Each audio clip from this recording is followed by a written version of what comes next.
Hello बच्चों, good morning.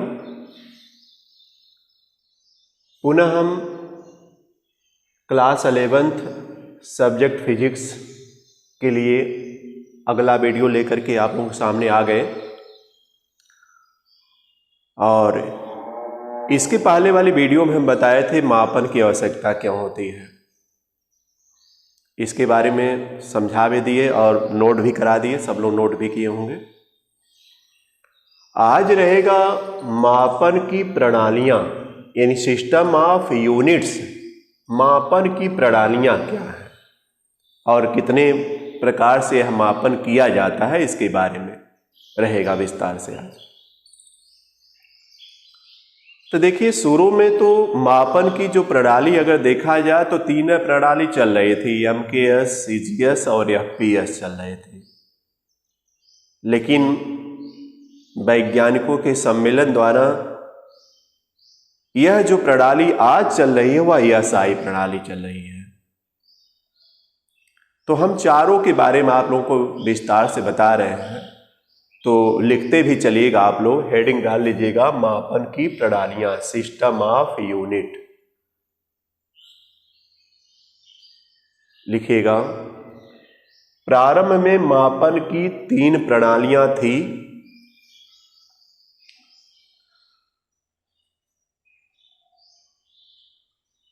प्रारंभ में मापन की तीन प्रणालियां थी, लेकिन आज के समय में अंतर्राष्ट्रीय स्तर पर एक नई प्रणाली SI, एक नई प्रणाली SI लागू की गई।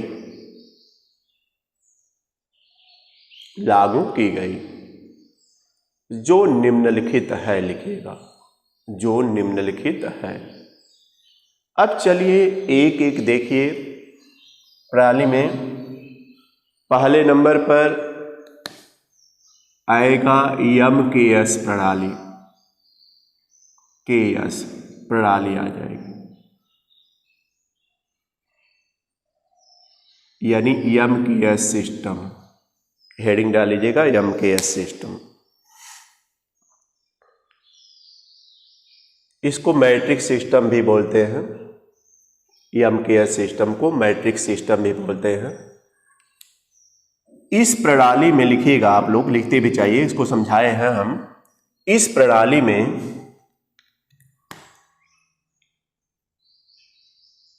लंबाई का मापन मीटर से, द्रव्यमान का मापन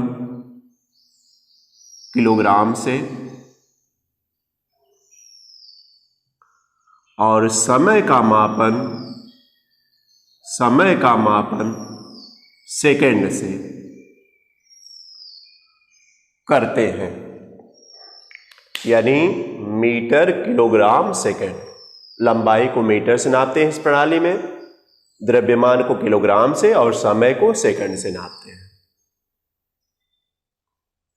अगर आपसे पूछा जाए कि MKS प्रणाली में द्रव्यमान का मात्रक बताइए तो किलोग्राम तुरंत बता दीजिएगा। इसी तरह क्वेश्चन दिया हुआ एक्सरसाइज में है। अब चलते हैं दूसरी प्रणाली पर। दूसरी हेडिंग डाल लीजिए, CGS प्रणाली है अगली, यानी CGS सिस्टम। CGS सिस्टम, इसको फ्रेंच सिस्टम भी बोलते हैं। लिखिएगा, इस प्रणाली में लंबाई का मापन सेंटीमीटर से, द्रव्यमान का मापन ग्राम से और समय का मापन सेकंड से करेंगे, यानी सेंटीमीटर ग्राम सेकंड। हो गई होगी सबको समझ में भी आया रहा होगा। यह 2 प्रणालियां हो गई।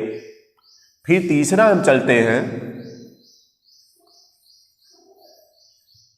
एफपीएस आता है तीसरा नंबर, एफपीएस प्रणाली, एफपीएस प्रणाली रहेगी, एफपीएस प्रणाली। इसमें क्या कहते हैं, लंबाई का मापन फुट से, द्रव्यमान का मापन पाउंड से और समय का मापन सेकंड से करेंगे। एफपीएस यानी फुट पाउंड सेकंड सीधा, यानी एफपीएस पद्धति में अगर देखा जाए तो द्रव्यमान का मात्रक क्या रहेगा, पाउंड। तो जो यह 3 प्रणालियां हमने बता दिया, यह प्रारंभ में लागू हुई 3 प्रणालियां। लेकिन आज के समय में जो चौथी प्रणाली एक हम बता रहे हैं वह एसआई प्रणाली है। यह अंतरराष्ट्रीय प्रणाली बोली जाती है, एसआई प्रणाली, जिसका अर्थ पूरा नाम बता रहे हैं,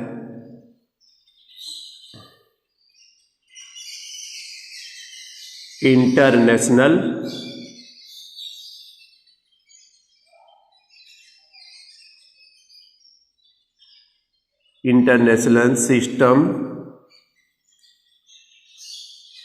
डी यूनिट्स रहेगा, डी यूनिट्स रहेगा,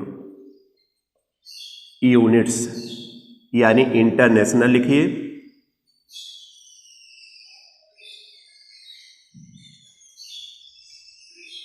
सिस्टम डी यूनिट्स लिखिएगा, ये इसका पूरा नाम है, इंटरनेशनल सिस्टम डी यूनिट्स, ये इसका पूरा नाम रहेगा। नोट कर लीजिए सब लोग।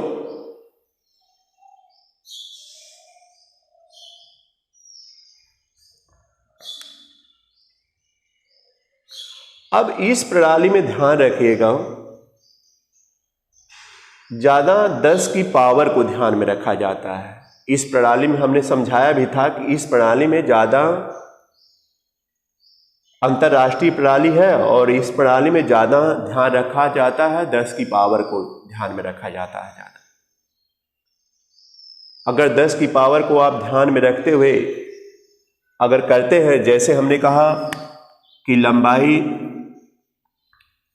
1000 मीटर है तो एमकेएस में हुई, और इसको अगर 10 की पावर 3 लिख दिए मीटर तो यह एसआई प्रणाली में हो गई।